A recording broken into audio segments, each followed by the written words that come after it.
Traveler? Paimon? Kinich! Fancy meeting you here. We've actually been looking for you. I'll get straight to the point. I hear you accepted a proposal from Elder Trinidad. Oh, the, Turnfire Knight, you mean. You were still his first choice. It's just... Oh, jeez. It's not what it looks like, promise. Chill, it's cool. I only mention it because there's something you should know. And I suspect Elder Trinidad hasn't been completely forthcoming with you. His true intention is to resolve the Mountain King problem once and for all. Once and for all? You mean this'll be the last Turnfire Knight ever? That's right. He wants to use you to send the Mountain King to the Night Kingdom. To the Night Kingdom? You mean... To his death. Whoa! Are you serious right now? You shouldn't go blurting out accusations like that. It could get you in trouble. Too blunt? Okay. I'll phrase it more gently. There is potentially a possibility that Elder Trinidad may be hoping that during the course of the ceremony, you kill the Mountain King dead. But that's ridiculous! He told us the Mountain King is a living symbol of your tribe's glory! And that glory comes at a price. Oh, that's right. The Mountain King is a living symbol of our glory, but even this glory comes at a price. Ah, yes, and Nana wasn't the first.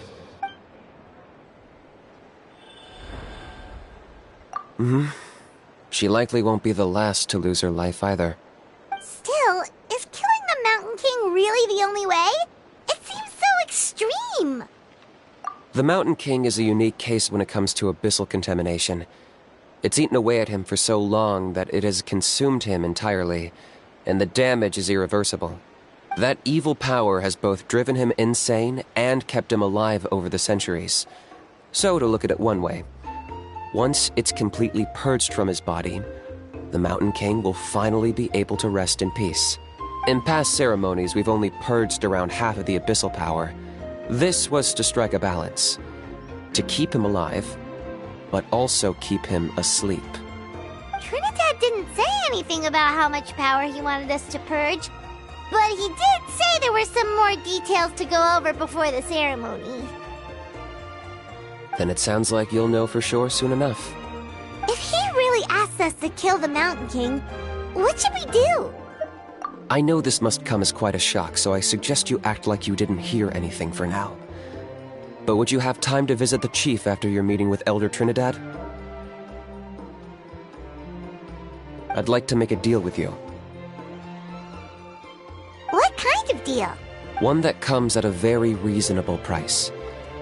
I'm sure you have plenty of other questions, but we can talk more later. Good.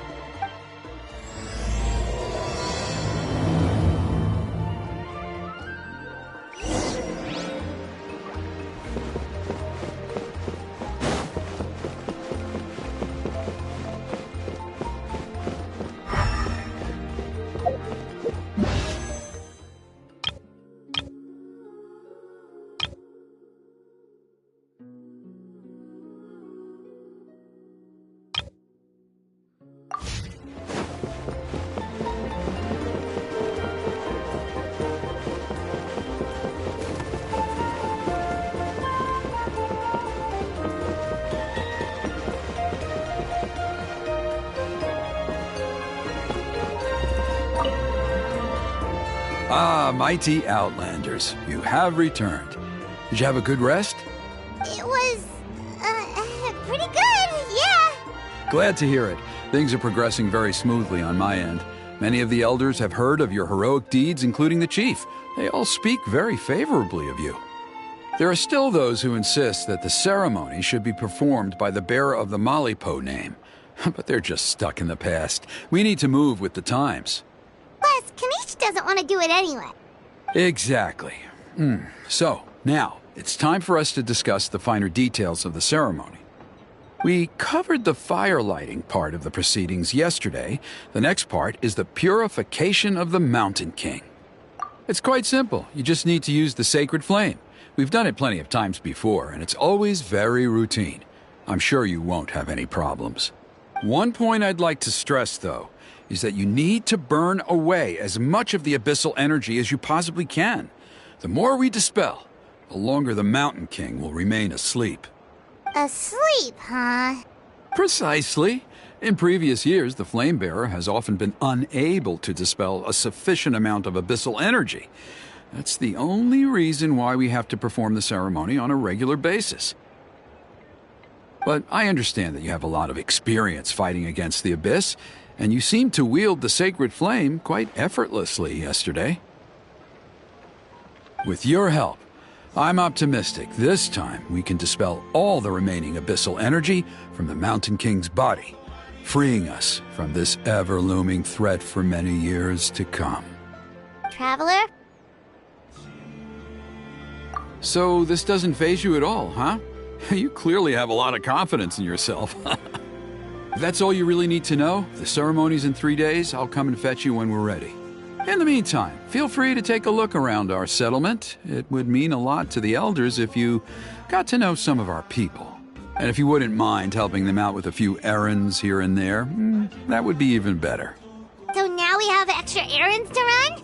Maybe we should add a little extra to the price. Just a humble suggestion, that's all. It will help you gain the respect of our people, and as a mighty hero, I truly believe that's what you deserve. I'll be sticking around for the next few days, so if you have any questions, you know where to find me. Seems like Kinich was right. We should go meet up with him right away.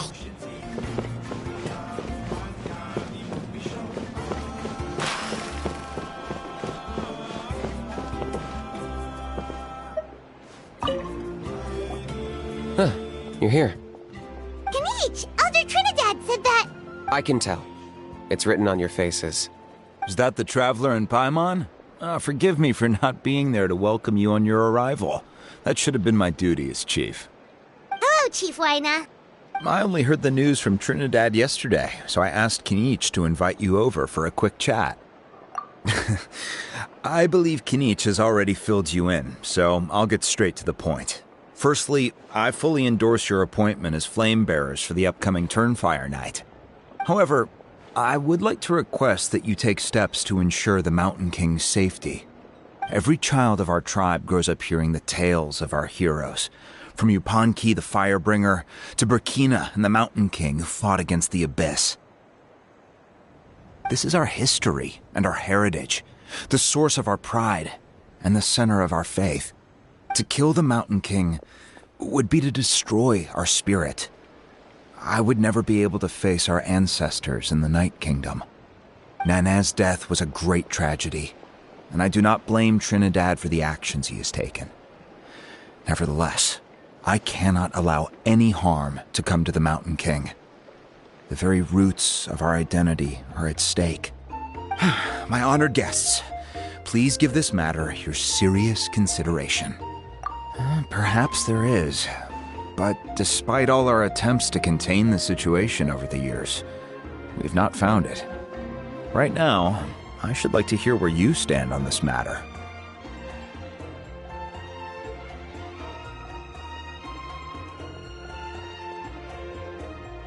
Though I sense that your mind is not yet made up, I'm still comforted by your words. There are 3 days left before the ceremony. I hope they will bring you clarity. So, Kinich, earlier you were saying that... Let's walk and talk. I'll show you around the tribe. That works too. Paimon needs to get some air after this.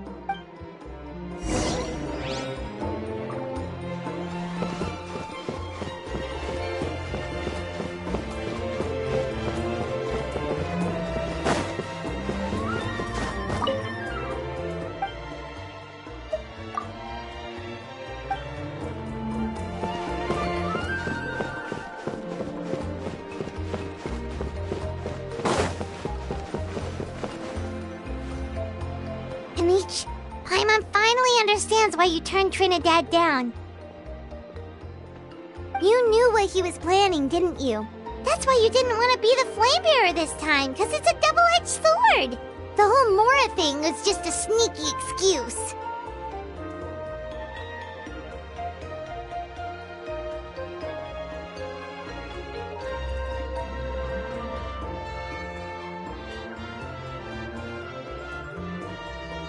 double-edged sword is right.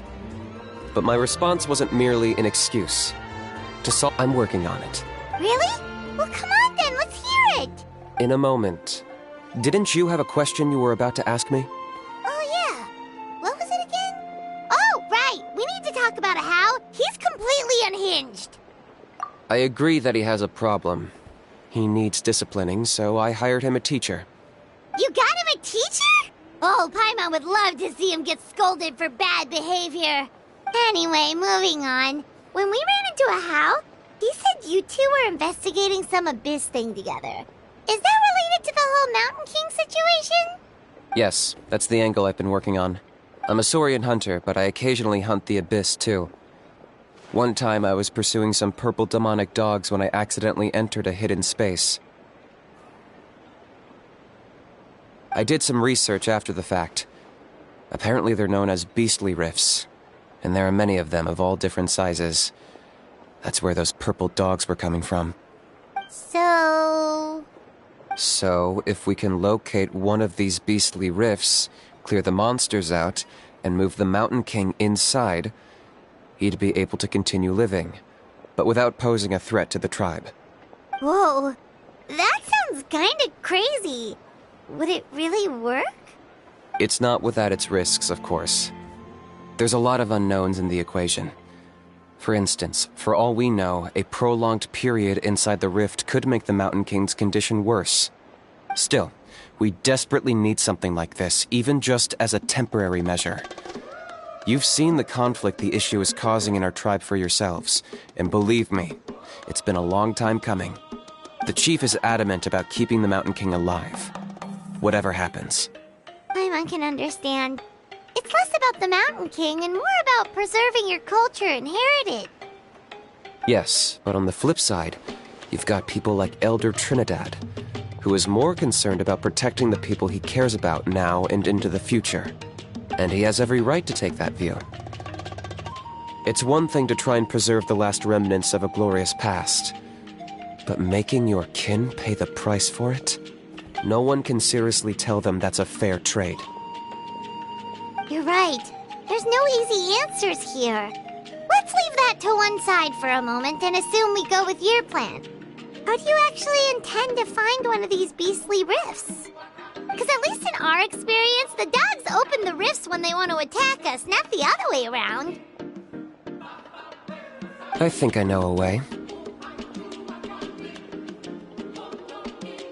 You have any better ideas? Not at the moment, but it just feels like using the power of the Abyss for our own ends isn't gonna end well. After all, the Abyss is what turned the Mountain King into a monster in the first place. People are gonna think you've lost your marbles. If it doesn't end well, then that's the price we pay. Everything in the world comes at a price. Even when Yupanqui, the Firebringer, stole the Turnfire, it cost him dearly. The Mountain King's erratic outbursts have brought tensions within the tribe to a boiling point. Unless this gets resolved quickly, everyone will be stuck in a stalemate. All right. So what's this deal you wanted to make with us? We're hardly experts on exploiting abyssal power. All I need you to do is keep people away from me. I'm getting harassed on a daily basis by people trying to convince me to be the flame bearer. I can't afford to waste all my energy dealing with them. If you help me out, there'll be a gift for you in return. Ooh, what kind of gift? Something well worth your while, I'd say. Just keep doing what you've been doing. Integrate yourself with the tribespeople, so everyone comes to terms with the fact that we have a new flame bearer. That way, I won't have an endless stream of people coming to beg me to join the ceremony, and I can focus on finding a way to summon the beastly rift. Then, when the day of the ceremony comes, we'll move the Mountain King into his new home. Still sounds pretty crazy. Even for a daredevil like you, that's dangerous. And even if it works, what if neither Chief Wyna nor Elder Trinidad are happy with it? Have you thought about what you'd do then? At least the two of them would finally be on the same side of the issue, leaving only me on the opposing side. The tribe needs leaders like them far more than a Saurian hunter for hire like me.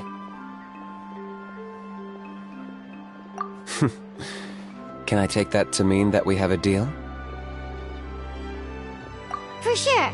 And who knows? Maybe we'll come up with an even better solution to all of this in the next couple of days.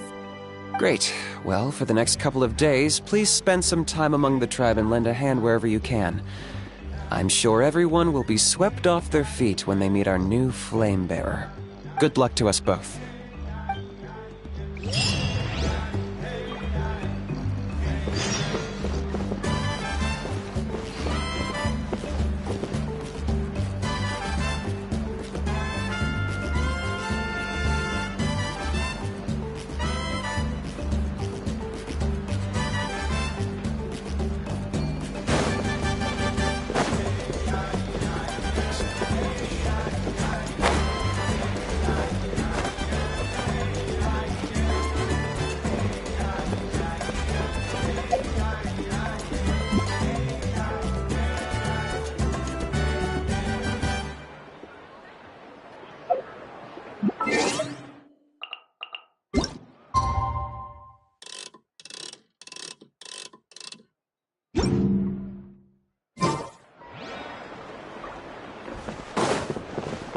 These clothes are the comfiest after all.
Okay, task for the day. Meet the tribe's people and take some heat off of Kinich's back.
How can you call the Mountain King a monster? Because he hurt a lot of people. And look what happened to Nana. But it wasn't on purpose. The Mountain King is sick, that's all. He's been hurt by the Abyss. That's true. But the fact remains that he's now a threat to all of us. How can you be so harsh to someone who's sick? If you don't take back what you just said, I don't know if we can carry on being friends. Toba, Huni, what's wrong? Pony's saying nasty things about the Mountain King. It's not right. He's our hero. Once upon a time, maybe. But not anymore. Yesterday, maybe, but not anymore. Toba? Fine. I guess my dad is right. Things change, and you just have to accept it and move forward. As of today, our friendship is over. There's no going back. Oh, come on, cut it out, you two. We have some great news to tell you. The Traveler is gonna be the flame bearer for the next Turnfire Night. She's gonna do a beautiful ceremony and cure the Mountain King's illness for good. What? Really? So that's what my dad wanted to talk to you about? To be fair, from what we saw the other day, you are pretty good at climbing cliffs. Probably just as good as Kinich. Wait, speaking of Kinich, where even is that guy? Oh yeah, good question. Is he not coming to the ceremony anymore? We can get him to come, but if he catches you two fighting again, he won't be happy. He'll be sure to give you both a piece of his mind. No, we can't let that happen. I've never even spoken to him before. I can't afford to make such a bad first impression. I didn't mean to argue with Toba. All I said was that the Mountain King has done some pretty bad things. He was the one who turned it into a fight. Yeah, if you weren't friends, there's no way Toba would have come to look for the baby Saurians with you. All right. Well, because it's the Traveler and Paimon and Kinich, I'm sorry, Toba. I'm sorry for all the mean things I said about the Mountain King. Dad just really misses Nana, and I was really upset that she's gone, too. Huh? Oh. I shouldn't have spoken to you the way I did either. It wasn't very nice of me. For the Traveler and Paimon, Kinich, and for Nana. I'm sorry too, Huni. That's more like it. Now you're best friends again. Guess so. Toba, if I ever say something mean about the Mountain King in the future, I'll make sure I say it to someone else, and not you. I'd better go buy some colored cloth for my dad now. He needs it for Turnfire Night. Let's play again some other time. See you, Toba.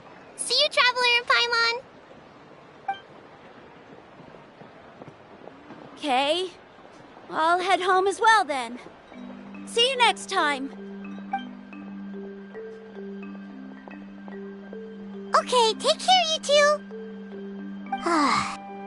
Even though they said they're sorry, it looks like their friendship isn't as strong as it was before. Let's just hope we can solve this once and for all. Come on, let's move on.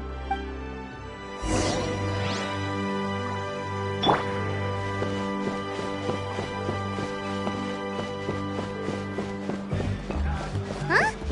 What's going on over there? Let's take a look.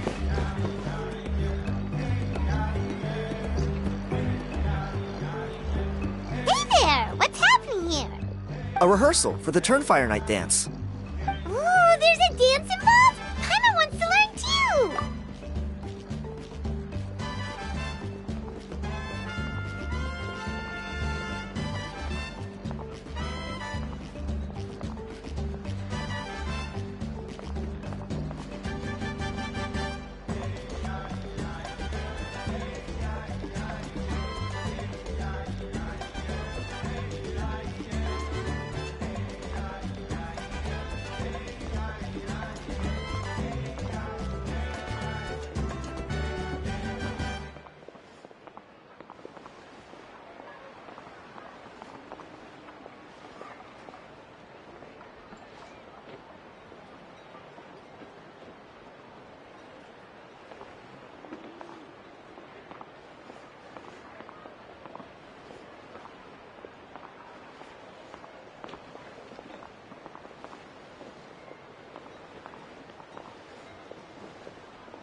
You don't know it? Ah, I guess you're not from these parts, huh? It's rare to see a new face around the tribe these days. I thought everyone would be keeping away.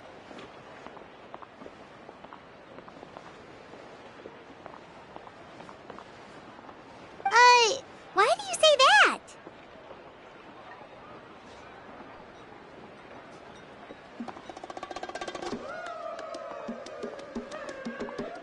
Because of the Turnfire Night, of course.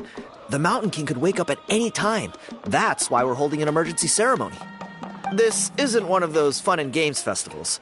For outsiders, it might even be a little dangerous. Well, did you know that the Flame Bearer this time is actually gonna be an outsider? Oh, I did hear about that. It's a first for sure. I would have loved to meet them in person.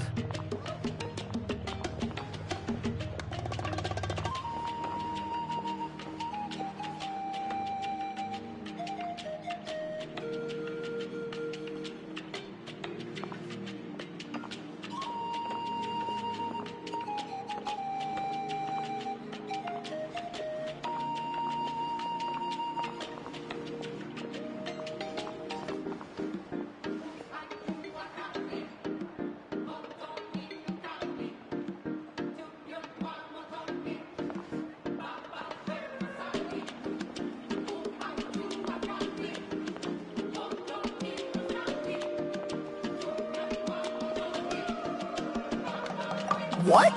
Oh, it's you? Man, oh man. Well, this is a nice surprise. It's funny, I was just thinking that I'll probably miss out on meeting the new Flamebearer since I'm not taking part this time around. Then suddenly, there you are. Must be my lucky day. You're not taking part in the Turnfire Night? How come?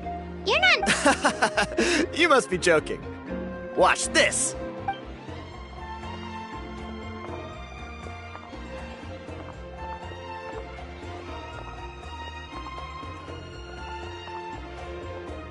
Not bad, right? Yeah, I'm considered one of the better-looking guys who dances beneath the pillars of the sacred flame. Been doing it a few years. Always gets the ladies out to watch. Oh, very impressive. So why'd you quit?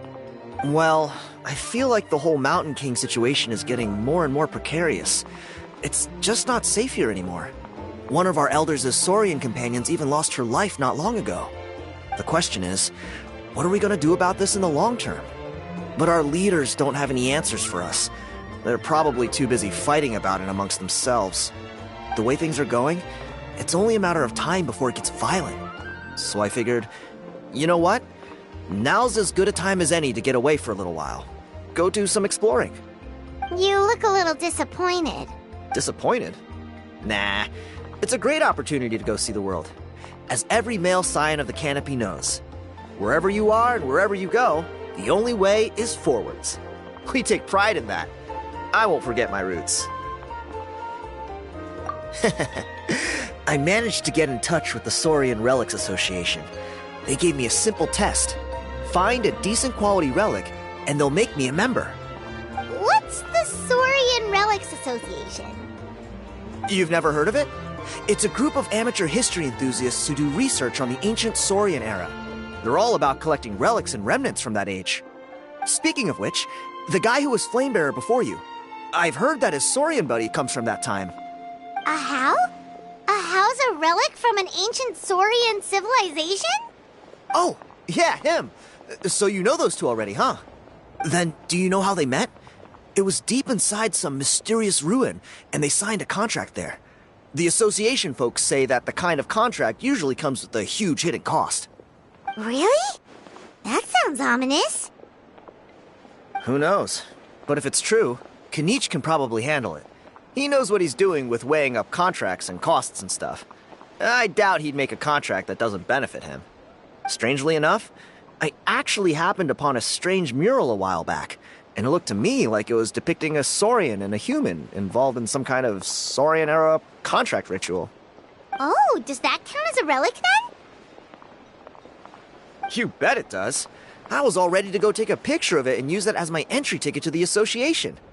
But after all the abyssal activity recently, I heard that area's been overrun by monsters. The best laid plans, huh? I'll just have to wait and see if things improve. Or you look like you know your way around a fight. I don't suppose there's any chance you'd be able to help? If all you need to get is a picture, that should be pretty achievable, right? The Traveler deals with monsters all the time. It's a piece of cake. Wait, you're seriously gonna help me out? Come on, it's no big deal. Compared to some of the things we've been roped into before, this is nothing. Pyro Archon above, you two have hearts of gold, you know that? You're the kind of people who could dive into the Turnfire deep in the bowels of the Night Kingdom, and it wouldn't burn a single hair off your head.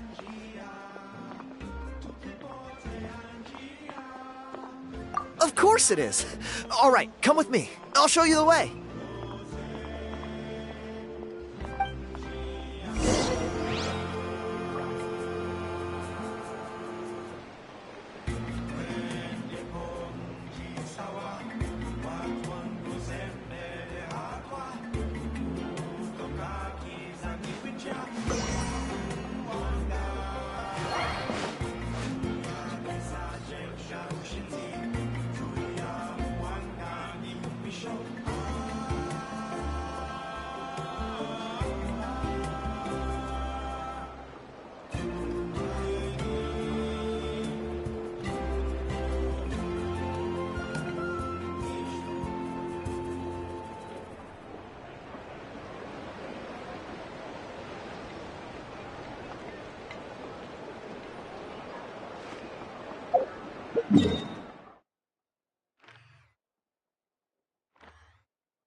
There it is. It's inside these ruins. As you can see, the place is crawling with monsters. Alrighty then. Stay back and take cover, Tiago. This could get dangerous. We'll take care of him. Great minds think alike. I'm not about to cramp your style.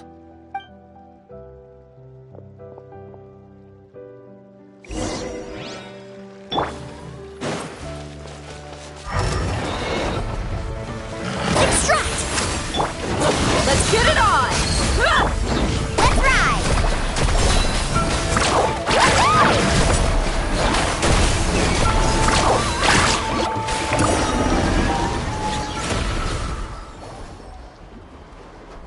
Whew. That should be the last of them. It's a good thing Tiago had the sense to stay in his hiding place, or things could have gotten really hairy for him. Hey, look! That's gotta be it, right? Definitely looks like a mural. True. Now that you mention it, most ancient murals take up a whole huge wall.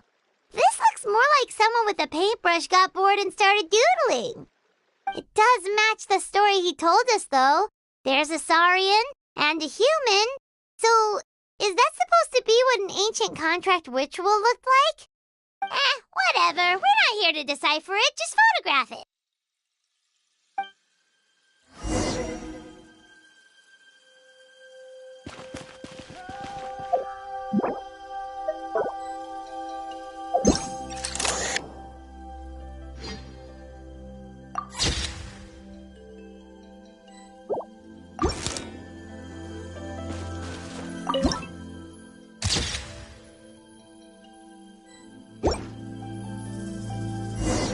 That's a wrap. Let's take it back to Tiago.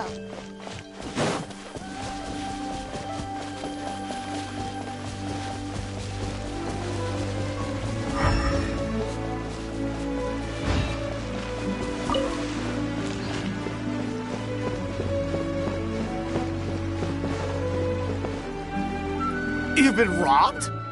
Oh, Ponche. And I thought my luck was bad. Oh, I put blood, sweat, and tears into that, and now I've got nothing to show for it. Some gap-toothed goon stole it from me.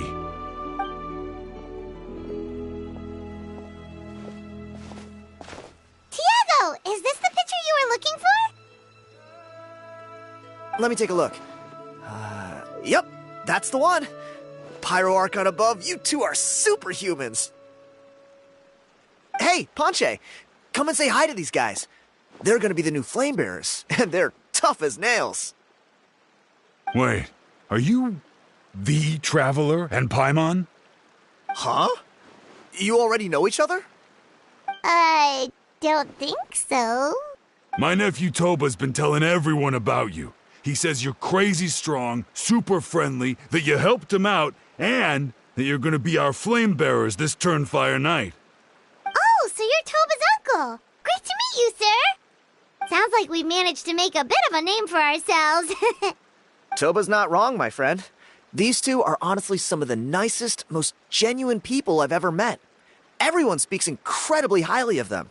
Seriously, if you're comfortable telling them about what happened, I guarantee you they'll sort it out in no time. Really? All I want is to get the fruits of my labor back. Allow me to explain. Ponche is a well-known scholar within our tribe, author of the widely acclaimed book, Yupanqui's Turnfire. Unfortunately, the book was stolen by a treasure hoarder a few hours ago. I spent years of my life researching that book. I visited every last ruin, interviewed every descendant of every hero in our history. On the word Malipo alone, I covered at least 5 different interpretations of the meaning based on accounts from different villages. It was an unparalleled masterpiece. And now it's all gone. That little goon ambushed me during my morning walk. He snatched all of my belongings, including my entire manuscript. That book was everything to him. It's like they robbed him of his soul when they took it. Look at him. Lost and listless. He's a shell of the man he was. Dear honored guests of our clan, I am but a helpless old student. If only for Toba and Tiago's sake, please help me, I beg of you.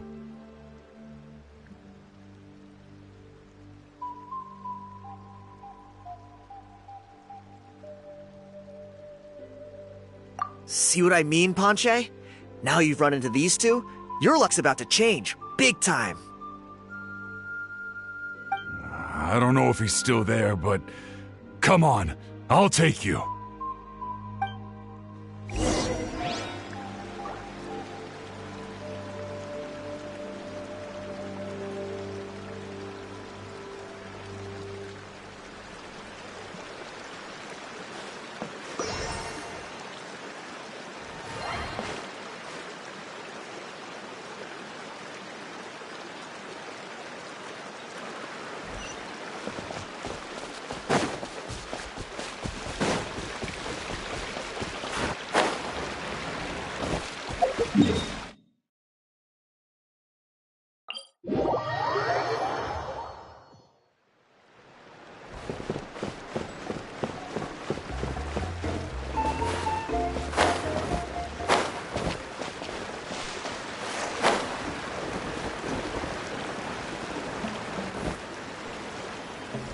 Hey! You thieving rat! Give me my things back! What do you want now, you old bum? God, you're a waste of space. Prepare to get shoved butt first into a tree hollow.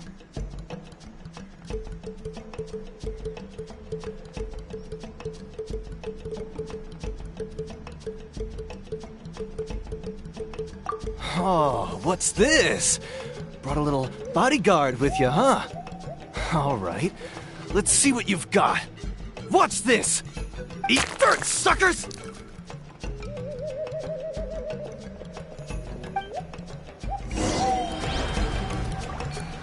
Hey, he's trying to get away! You good? Let's chase him down!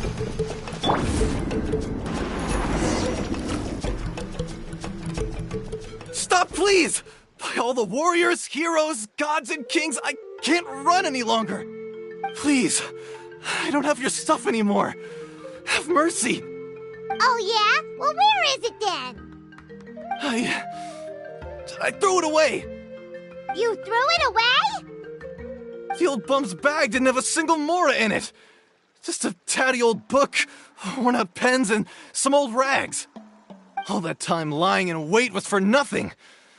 I was so mad I just threw all of it away. Is that really the truth? Okay then, where did you throw it away? The same place you found me. Look, I swear on the Pyro Archon it's the truth. May all my worldly possessions be turned to ash by Turnfire if I'm lying. Okay, that's a pretty strong oath. What do we do now? It sounds like he's telling the truth. Right. Let's hope nobody gets to the book before we do. We'll never get it back then.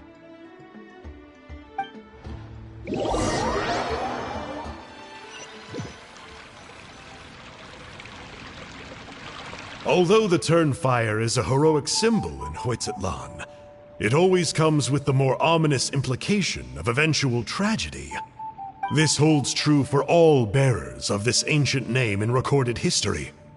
Each one of them died of non-natural causes, as if the specter of the Turnfire was always lurking in the background. This appears to suggest the existence of some higher power that is always watching the name-bearer, examining their actions, and eventually demanding payment in return. None can escape this payment, unless, perhaps, they could honestly swear by Turnfire to never make a single mistake in their entire life. Yupanqui's Turnfire. What an incredible work on ancient name philology. I can't believe it was just lying there for me to take. Let me see, the author is Panche. Nice. A gentleman and a scholar. Silence, book muncher. The great Kahula will suffer your droning voice no longer. Do you truly find no joy at all in perusing such rich historical records? Joy? What joy is there in this pointless drivel? Well, it makes a pretty shocking prediction. Every bearer of the ancient name Malipo eventually meets a grisly end. Maybe that's the price you pay for the name that means price? What? You're saying Kinich will die a violent death? So I'll finally get to take over his body? When will that glorious day arrive? The great Kahula demands to know! Wow, you are just irredeemable, aren't you? An agent of chaos down to the core. You make us Abyss Order folks look like saints in comparison. Silence, maggot! To presume that anyone compares your kind with the great Kahula is sheer vanity. And if that day ever comes, oh, your doom will soon follow. You don't need to lecture me about Doomsday. Here's what I know, based on countless historical texts. All civilizations will be reduced to rubble by the passage of time. From ancient kingdoms, to heavenly thrones, to worlds beyond, there are no exceptions. But from the ruins of every civilization, the dust will rise and never settle, thus transcending the confines of time. That dust is what we call a civilization's spirit. And you, great Kahula How, are one such speck of dust from a bygone age. I've paid dearly for the chance to observe you up close. Now, let me take a good look at you. We'll see whether any memories of that age still remain inside you.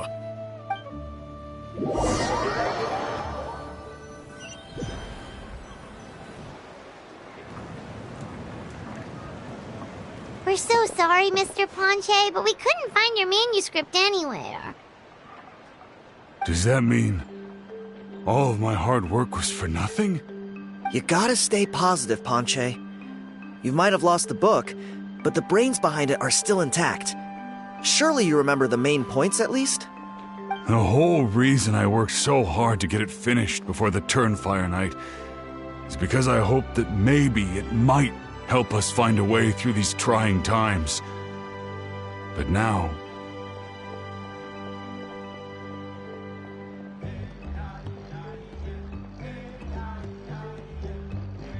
Well, not exactly. But I thought my research might at least be a starting point. Oh, really? So what did you find out in your research? I think the key to all of this lies in the power of Malipo. Ponche, you know as well as anyone that ancient names don't hold any real power. Symbolic power doesn't count. You're right, but Malipo may be a special case. Given that it first arose in the era of the first Pyro Archon, it might contain remnants of Xbalanque's power. Yeah, I remember that story. My grandpa told it to me when I was a little kid. Maybe you're the special case.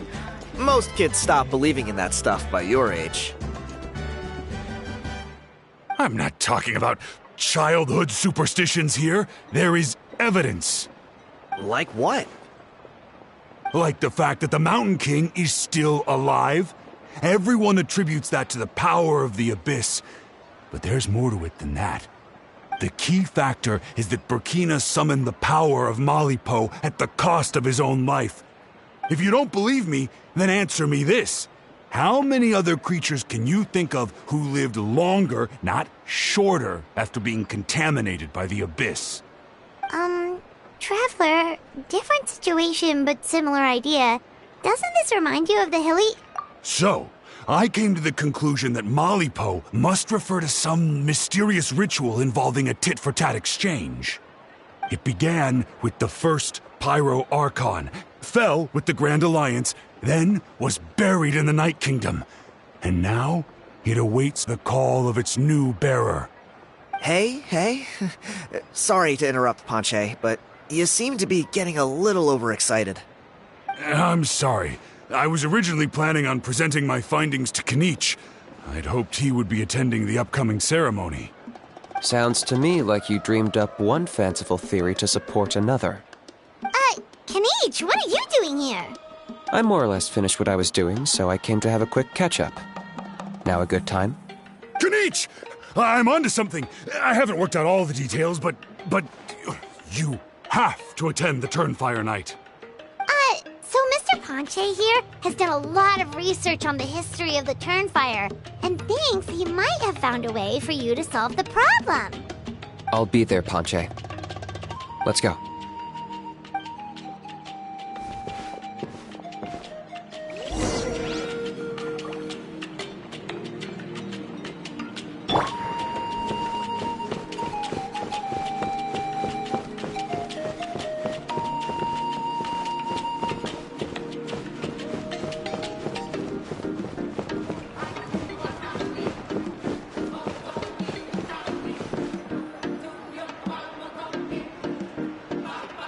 Here will do.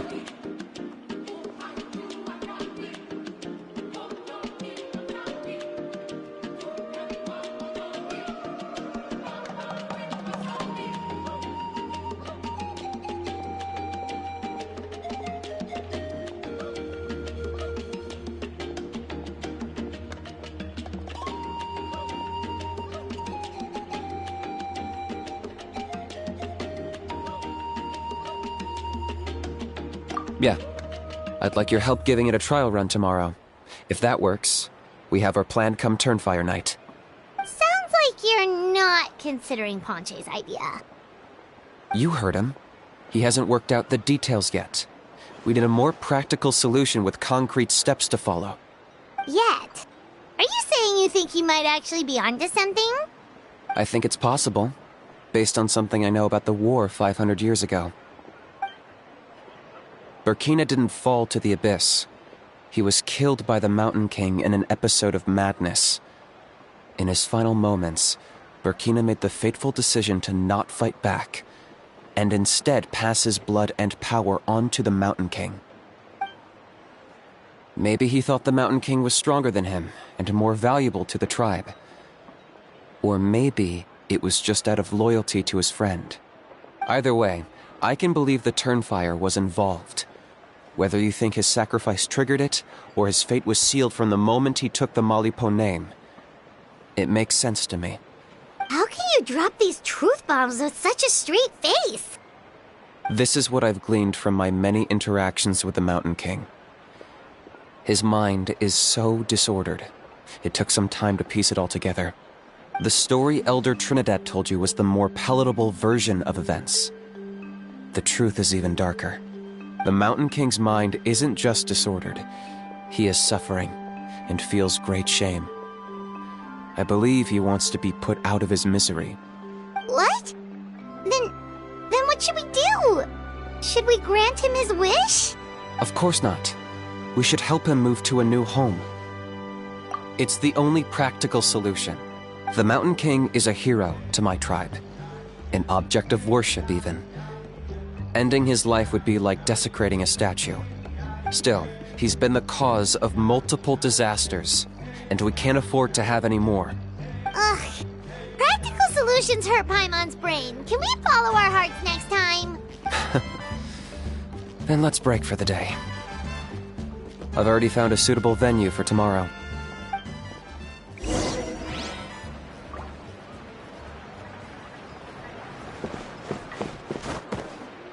My next target should be...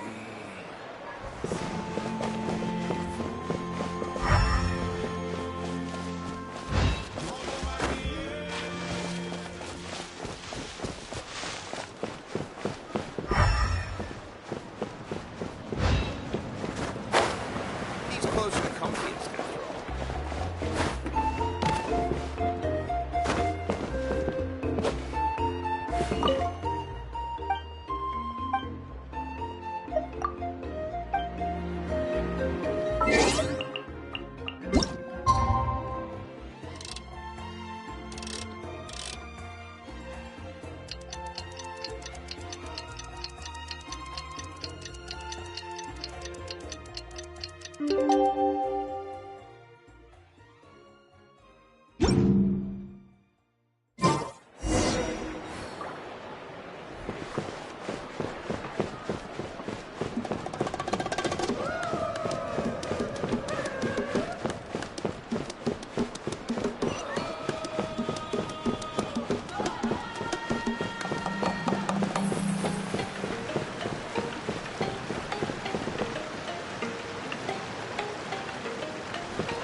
You're here. Very punctual. Oh, so the gruesome twosome come crawling back. Here to make amends after the gross irreverence you displayed last time? Very well. The almighty Dragon Lord Kahula shall grant you the audience that you seek. Now pucker up and kiss our feet. Kinich, didn't you say you found him a teacher? He's just as out of control as ever! Hey! No one gets to discipline the almighty Dragon Lord Kahula. No one! Maybe because I've never had a gentle-natured companion like Paimon to compare against. Is that a compliment? Yeah, I see what I'm missing out on now. And it's a lot. Kinich! Ugh! We could drown this measly flying ant in one droplet of spit! How dare you compare her to the almighty Dragon Lord Kahula? Oh, just wait till I possess your dead body! I will commit heinous atrocities! Tear down your legacy! Destroy your reputation! Wreak havoc on your... Ugh.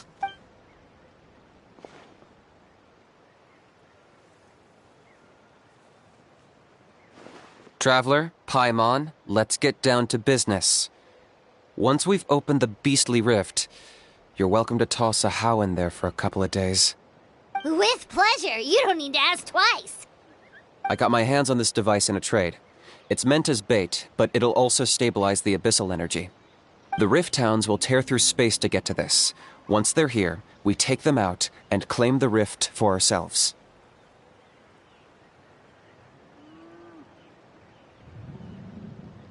You'll find out soon enough. First, let's try this out.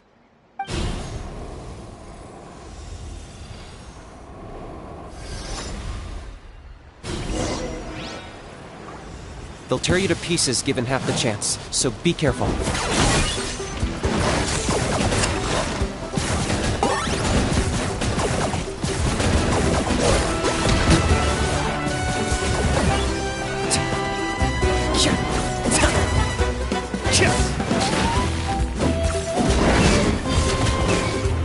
Locked on!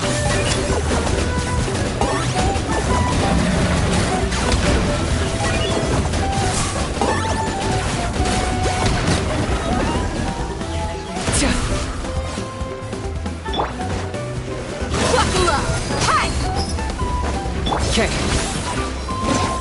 I got him cornered.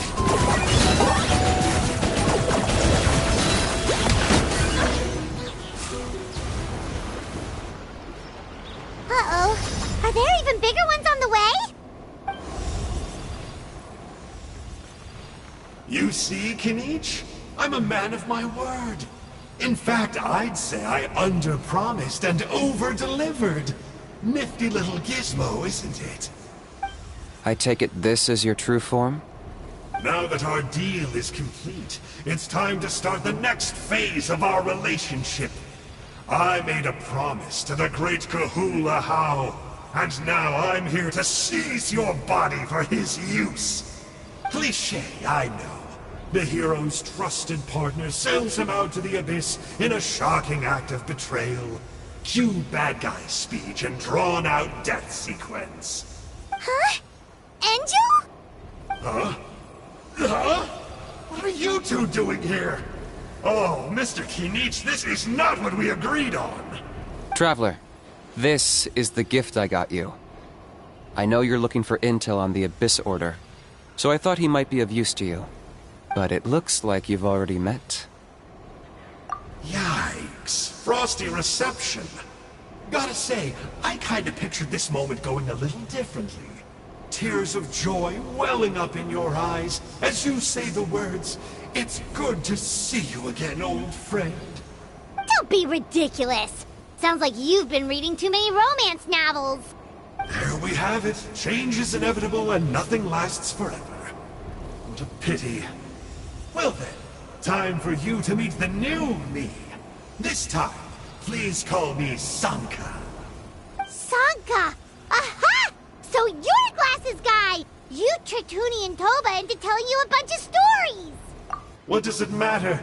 A name is a superficial label. It's what's deep down inside that counts. And I've shown you the deepest parts of me. That would explain a lot. Why else would you show up here and start acting like a wise guy? You looking for a fight? I'll pass. I do rather like you, as I've said before, but my one quibble is that you really don't know your own strength. Wait, of course! You're the one behind all the recent Abyss activity! Let Paimon guess, you've been provoking the Mountain King too! Haven't I told you before? I'm not part of the inner circle who do our Highness's bidding. My interests are far more low stakes. I spend my time digging for truth in ancient doodads and books. You really think a benchwarmer like me is capable of more than that? I investigated him. He's not connected to the recent events. Just happens to be in the area. So, I struck a deal with him. He helps me summon a rift. I allow him to do some historical research. But that's all over. And now Kinich wants to hand me over to you. Well, I was hoping this would be an opportune moment to whisk away his body. That would have given me some more time to study the great Kahula How. But now I've run into you, which is just my luck. Or maybe I've incited the wrath of the Turnfire, and this is the price I have to pay. But I don't understand. What did I do wrong? Wait, does that count? Let me think. How? You are the worst of the worst! Colluding with the Abyss Order against Kinich? How could you betray your partner? There is no betrayal. The almighty Dragon Lord Kahula How is a partner to no one. Don't worry, I told him to act as bait. Yes, and you should have picked a bigger fish. The Abyss Order? Ha! What a joke. Not even a match for our lowly servant. I put up with this toad croaking for days, and it was all for nothing. It looks like your disciplinary measures have been less than effective, Mr. Enjo. What did you expect? Behavioral rehab isn't really our thing. Otherwise, we might as well change our name from the Abyss Order to the Abyss Boarding School. The abysmal disorder would suit you better. Kinich! Dispose of him! He is of no further use to us! Traveler?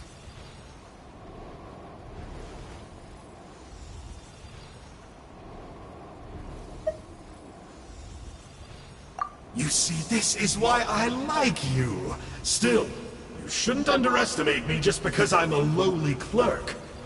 I could never beat you in a straight-up fight. But when it comes to running away, I won't lose to anyone. Do me a favor and remember how fast I disappear. Maybe then you'll show me a little respect next time. Darn! He got away again! Couldn't you have stopped him? It's alright. He's not worth our time and energy. Besides, it seems like he's in debt to a lot of people. I'm sure they'll keep him busy. If you say so. Still, Paimon's kinda surprised that you actually struck a deal with someone from the Abyss Order. To borrow that guy's words, names are superficial labels. Whether you call it the Abyss Order or anything else, it's a broad generalization at best.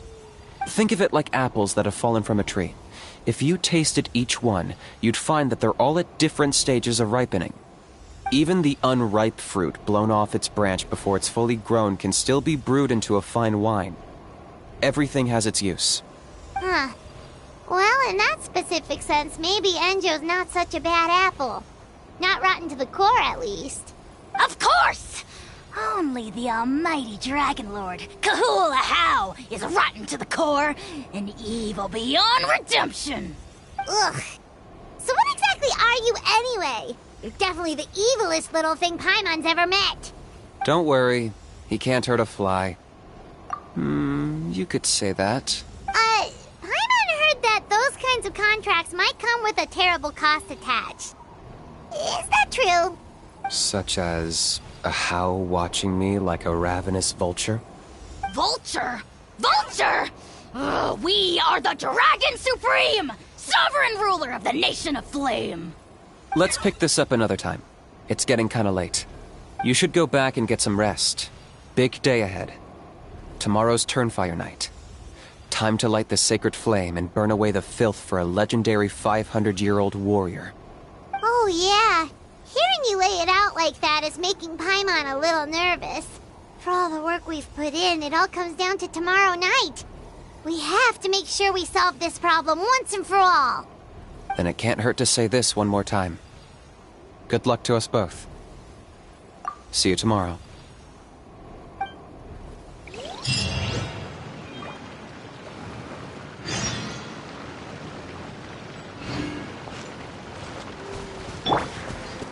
What happened to getting some rest?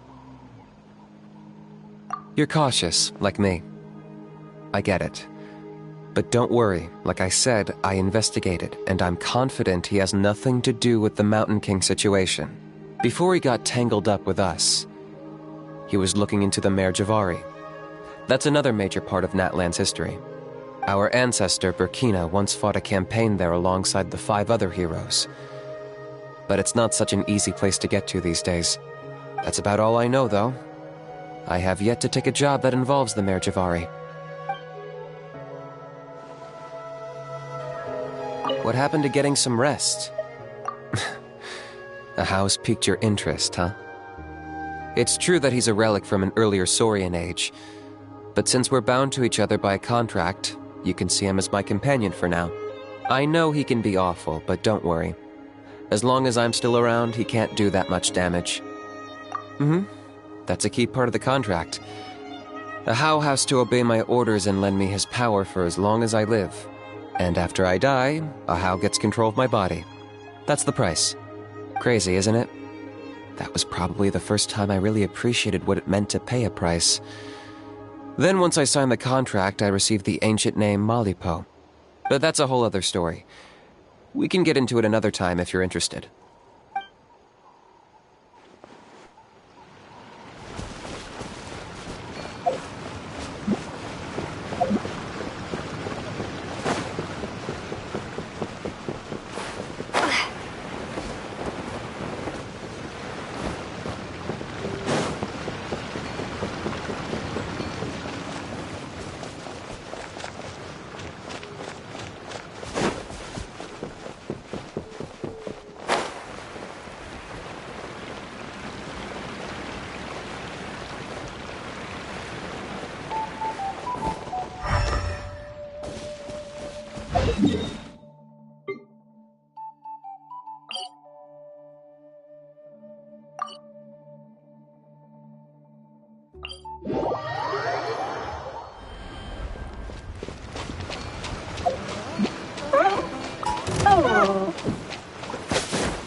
Ah, at long last, you're back.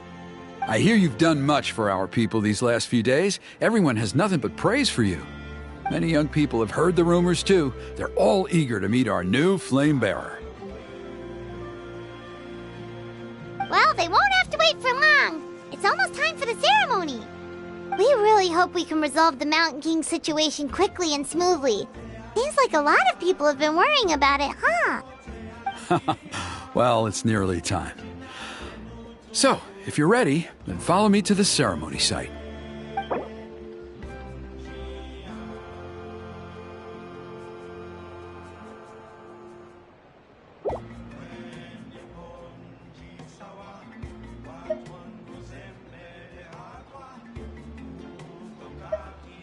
Off we go!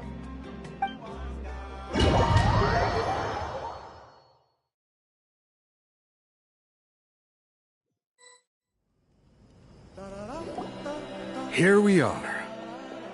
Our honored guests have arrived. I have heard much about your fine work over the past few days. I hope you'll allow us to thank you properly after tonight's ceremony. Don't worry about it. Getting this huge venue ready must have been a huge task.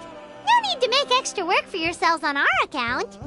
Oh, if it means getting the Mountain King issue resolved, no cost is too great to bear. A resolution will come in due course.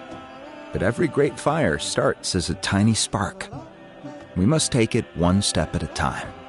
No one would disagree with you if that were possible, Chief. But it's been far too long since we've seen a real step forward. Look around you. Can't you see how our numbers have dwindled since the last Turnfire night? The ceremony was arranged on short notice. Many are away from home and could not make it back in time. That may be so, but still. Good evening, Traveler in Paimon. Kinich! Not a moment too soon. Chief Wayna, Elder Trinidad, could you give us a minute? I'd like to give the Traveler a few pointers as the previous Flamebearer. Very well, but make it quick. Let me know when you're done and we will begin the ceremony. Let's step to the side. Has anyone gone over the key steps of the ceremony with you yet? Yeah, Elder Trinidad did, but, Paimon seems to have forgotten them. What a surprise! The flying ant has an ant-sized brain. If you don't want your tongue to be burned off by the sacred flame tonight, I suggest you stay quiet. See those sacred flame pillars? Once you've lit the fire, go light each one up in turn. Once that's done, head down into the cave where the Mountain King slumbers, light the braziers along the way, then bring the flame to the final altar. Then the ceremony is complete. That sounds simple enough. The process isn't complicated, but remember, you mustn't turn back at any point. If you miss a pillar, you can't light the next one, then come back to it. You have to keep moving forward, or it's seen as disrespecting our ancestors. If that happens, you won't receive the blessing of the Turnfire, and you'll have to start over. I made you a diagram that summarizes the steps. Take a look.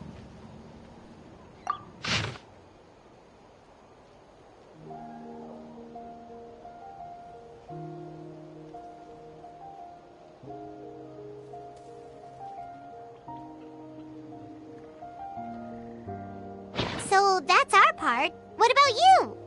I'll be with you the whole way, and once you've lit the altar, I'll start summoning the rift. You can leave that side of things to me. Just focus on your part. Okay, we'll try to remember all that and get it right the first time.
Ready when you are. But I think I saw Huni and the others just now. Maybe you should say hi before you start. Might make you less nervous. Just tell the chief when you're ready.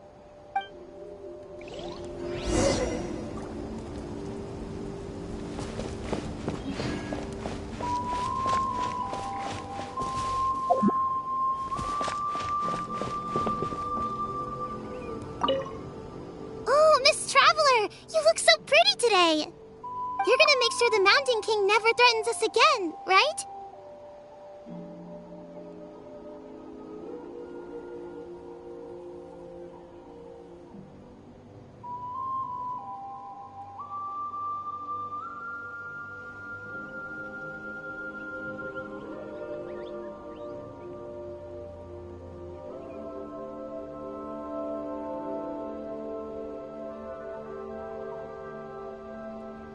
I believe in you. I'll be cheering you on the whole time.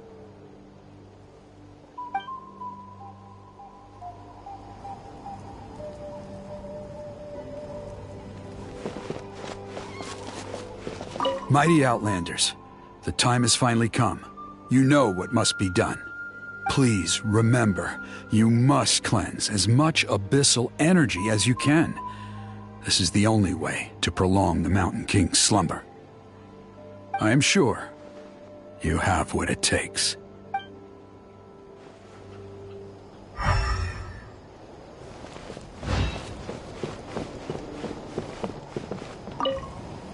Miss Traveler, you're finally here! I even dragged my uncle out to watch the ceremony. Although I'd hoped for the Malipo name-bearer to perform this ceremony, that was never anything to do with you, so please don't take it personally. I got thinking last night, and I realized if the lesson of Malipo is to look forwards, then I should accept that my book is gone and start anew. Besides, I'll have even more to write about this time, given this will be our first Turnfire ceremony featuring a flame-bearer from another land. I'll be taking detailed notes. Good luck, Miss Traveler! You got this!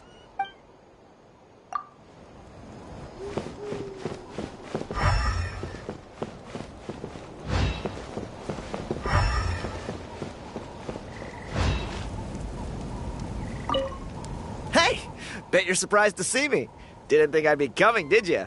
I was all packed up and ready to go, but then I thought, I wonder if the ceremony will go any differently with the new flame bearer. So yeah, here I am again. I still owe you for that picture you took. So once you start, I'll be dancing to cheer you on. Don't be nervous. You'll do great.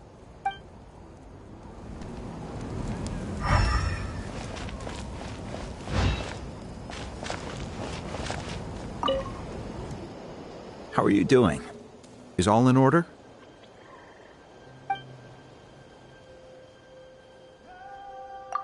I'm counting on you.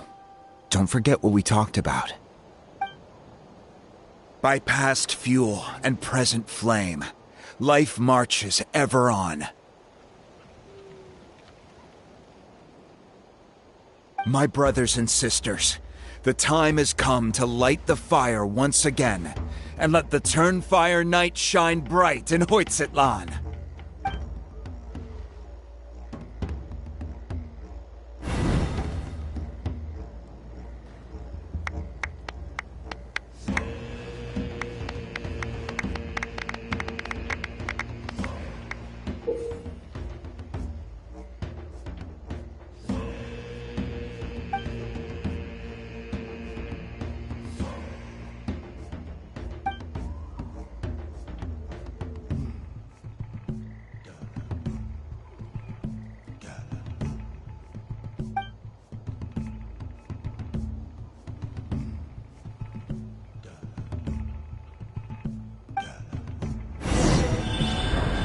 Go get the sacred flame.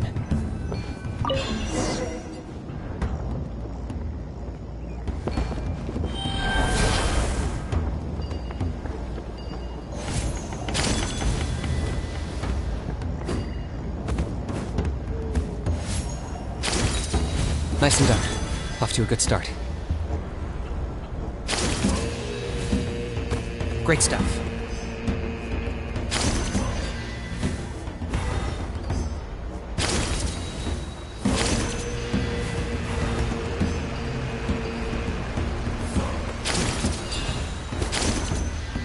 You're over halfway. Keep it up.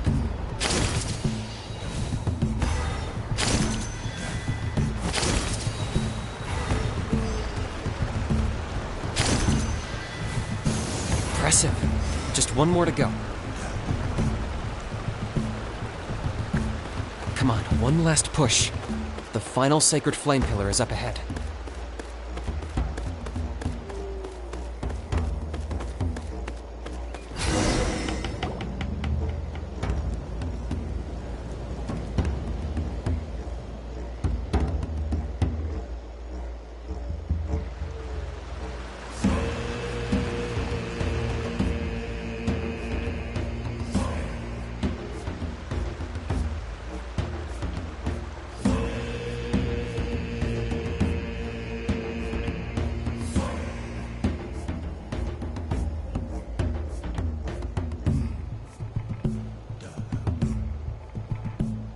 Great. All the pillars are alight. Next, it's down into the canyon and head for the Mountain King's cave.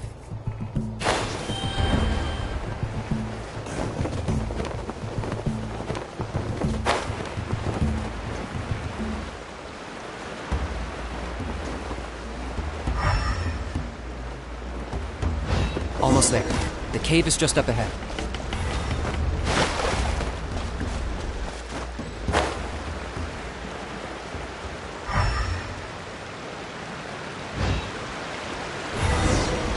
The Abyss presence is growing strong. We should deal with the contamination first.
There's the altar of the sacred flame. Remember, light up the torches around it first.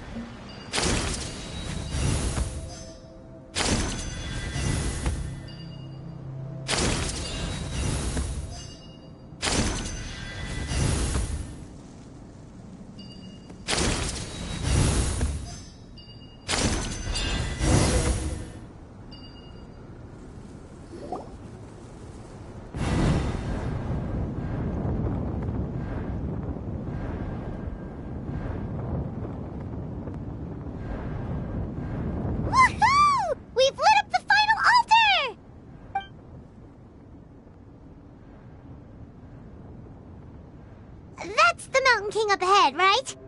That's him. Kangamato, king of the Yumkasaurs from 500 years ago. He's very powerful. Paimon can tell. He's huge. Let's tread carefully. We don't want to wake him up. You've made it at last. You did even better than I expected.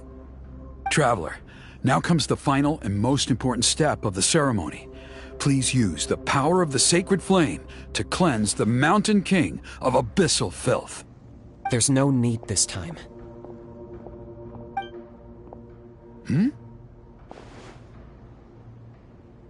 Such strong abyssal power. What is that thing? Kinich, what is the meaning of this?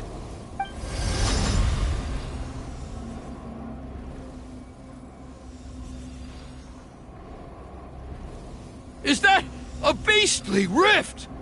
Chief Wyna, Elder Trinidad, this is about to get a little dangerous. You should step back. What do you think you're doing? Solving the Mountain King issue. You mean by having him torn to pieces by rift hounds? No, stop! We can't let that happen! Foolish Locust! Ugh, can't you see? We're trying to shove your Locust King into the beastly rift! But... I'm sorry, Chief Wyna and Elder Trinidad. This is the only way. Can you promise me that no harm will come to the Mountain King? I can't guarantee it, but I'm fairly confident. Traveler, this is not what we agreed on! You must cleanse the Mountain King of every last trace of abyssal contamination! Okay, I see what this is. You've been in cahoots this whole time!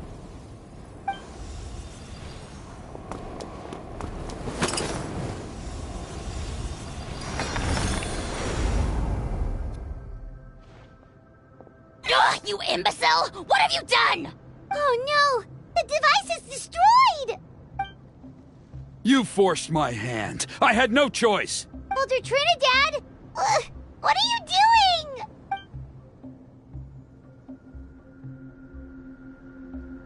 No! The Mountain King is waking up! He will cause even more casualties! Everyone, out! Now!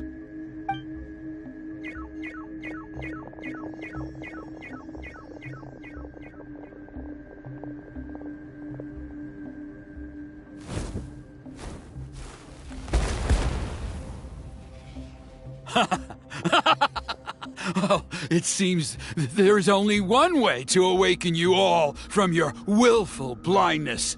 More sacrifices must be made.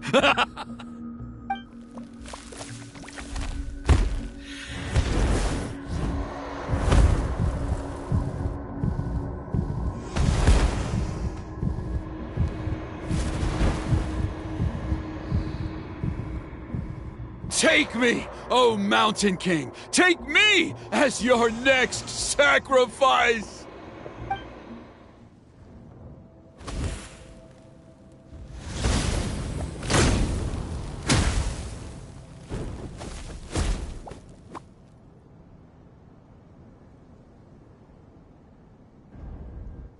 Everyone's still outside. We have to keep the Mountain King here. Give me a hand.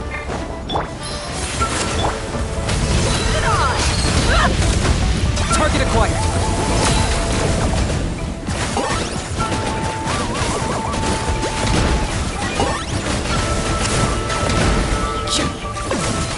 Watch out for the fruits he's spitting out. We can use those against him.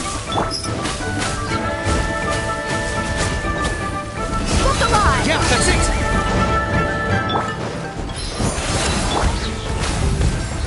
Locked up.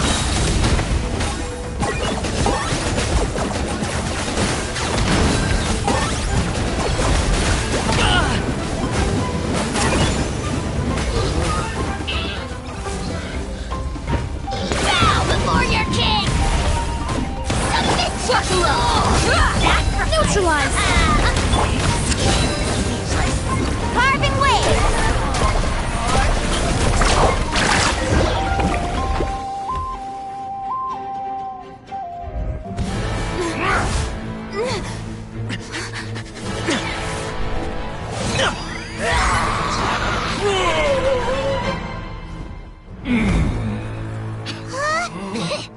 What do we do? We can't open the rift!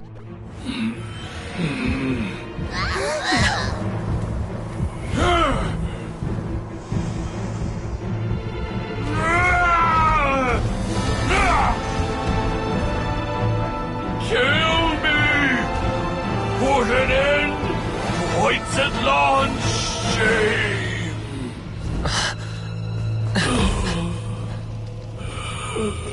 By past fuel and present flame, life marches ever on. Oh, Burkina, I must atone.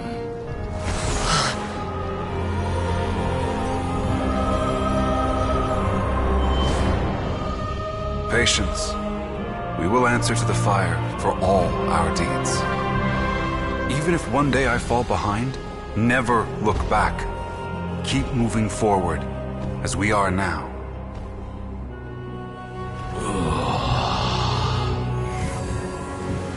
Live with your guilt and shame. This is the price to pay.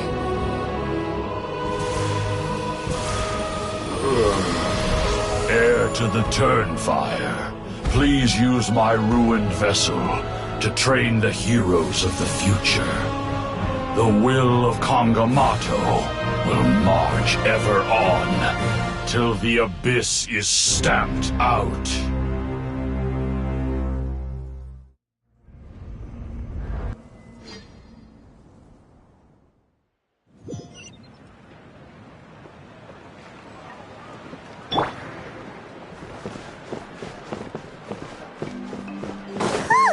Pretty eventful day yesterday, huh? Paimon wonders how things are doing now. Let's go ask the chief!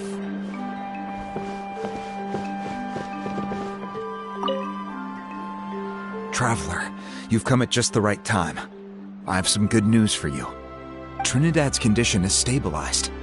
He suffered burns on much of his body, but we believe he'll survive. Guess that's the best news we could hope for. Paimon has to ask, is everyone in your tribe such a risk-taker?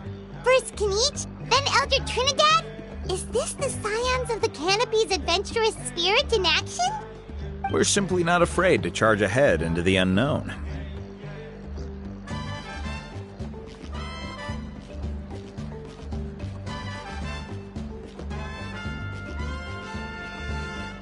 He's fine.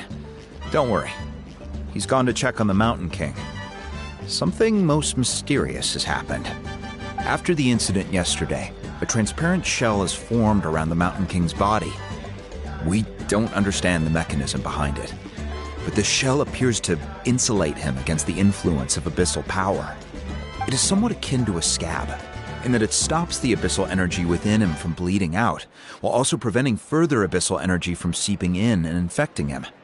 We've never seen anything like it. The tribe's most senior elders believe it was caused when he was burned by the sacred flame, similar to the way burned wood becomes charcoal. I think their theory makes sense. After all, we've never thrown the Mountain King directly into the sacred flame before. Wow. So it's made a barrier against abyssal energy?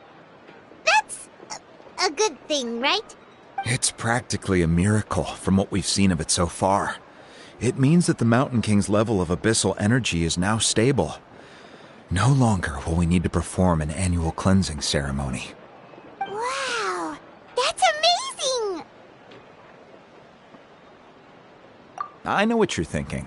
The young people in the tribe are already speculating that yesterday's ceremony was a Turnfire night like none other in our history. Because you and Kinich, you summoned the very flame that appears in our ancient legends. A great transparent ball of fire. And that fire is what saved the Mountain King. Whoa! So that was the real Turnfire? I may be the chief of this tribe, but I've only ever known the Turnfire as a concept in our legends. I cannot answer that question. If anyone can answer it, I suspect it would be the bearer of the Malibo name. He is in the Mountain King's cave as we speak. Ah, so Kinich then. Why don't we go see how he's doing?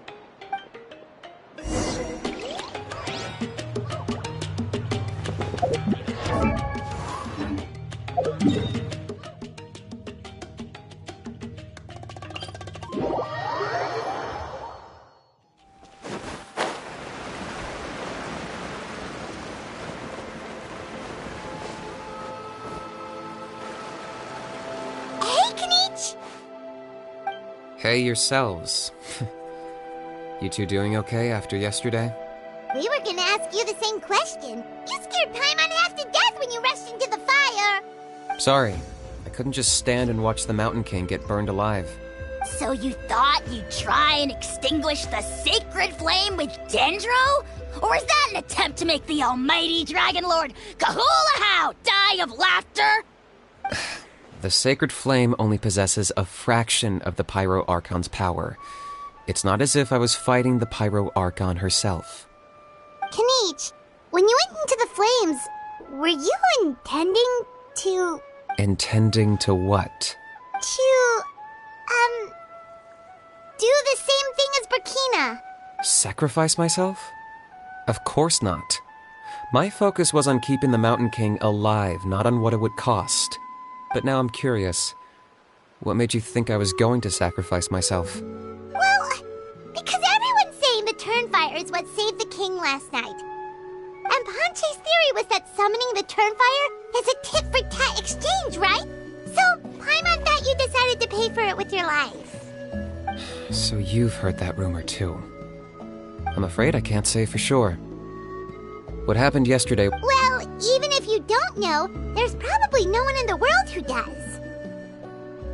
What I would say is, if that really was the power of the Turnfire, I'd sooner believe that the Mountain King summoned it himself. The Mountain King? Then, what price did he pay? The core meaning of price is not atonement or compensation, but what you're willing to give up in order to obtain what you want. It's easy to die for your sins.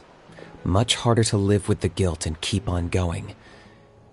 In the end, the Mountain King chose the latter option. For Burkina and for the tribe. That's the price he paid. Alright, so how is the Mountain King doing now? Health-wise, there's nothing to worry about. He'll enter a fighting stance whenever we set foot in his territory. But his attacks are gentler now and not as crazed as before. Like he said, yeah, I tried communicating with him again, but he didn't respond. We dare say that Locust King has well and truly lost its mind. The lights are on, but nobody is home. Its body remains fighting fit thanks to the perverse power of the Abyss, but time has been less kind to its soul. It was ground to a pulp long ago. But we saw him come back to his senses yesterday. That was merely one last burst of brain activity before it croaked. As you humans would say, it went out with a bang. Oh, come on! Stop being such a doomer. Paimon bets the Mountain King has finally let go of the tragedies of the past now, and is focusing on moving forward. That's why he doesn't have time to chat with us. He's too busy thinking about the future. Well, at least it means my fellow tribespeople can move forward now, too. Thank you for your help, Traveler. I owe you one. Yeah, that's right. You caught Enjo for us, remember? But he ended up being completely useless. It's not a fair trade if you lost out. That's on him. It's not your fault he's useless. Besides, we're friends now. You don't know us anything. Friends?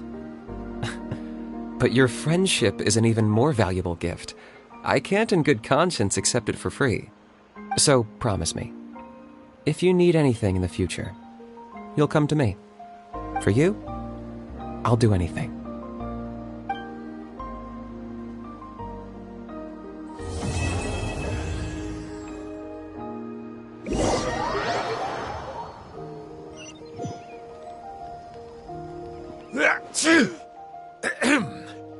So, in the end, only poor little Huni got the sad ending? Yeah, everyone's happy except me. First Nana, then my dad. Why does everyone in my family have to suffer? Huni, it'll be okay. Your dad will get better soon. Toba, you're my friend, so I shouldn't say this to your face. But it was all the Mountain King's fault. Huh? Now hold your horses, kiddo. If you promise not to fight, Uncle Sanka will tell you a story. Okay, before you roll your eyes out of your skull, I promise you can trust me. I almost got my eyebrows burned off by the Turnfire after last time. That's why I came back, to make it up to you. All right, I'll just get to the point.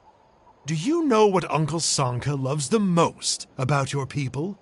What? Your extreme sports. Huh? On my first day here, I got hit by someone falling out of the sky. I believe you call it bungee jumping? It's a dangerous sport, to be sure, but the courage it took to make the jump impressed the heck out of me. So, I introduced myself to the jumper, we made friends, and I even helped treat her wounds. Oh, such a nice friend. Of course.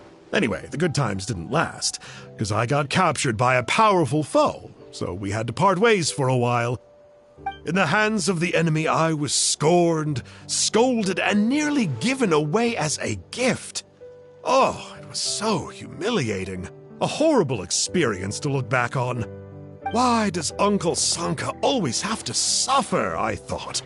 So I feel your pain, Huni. I was in the same position.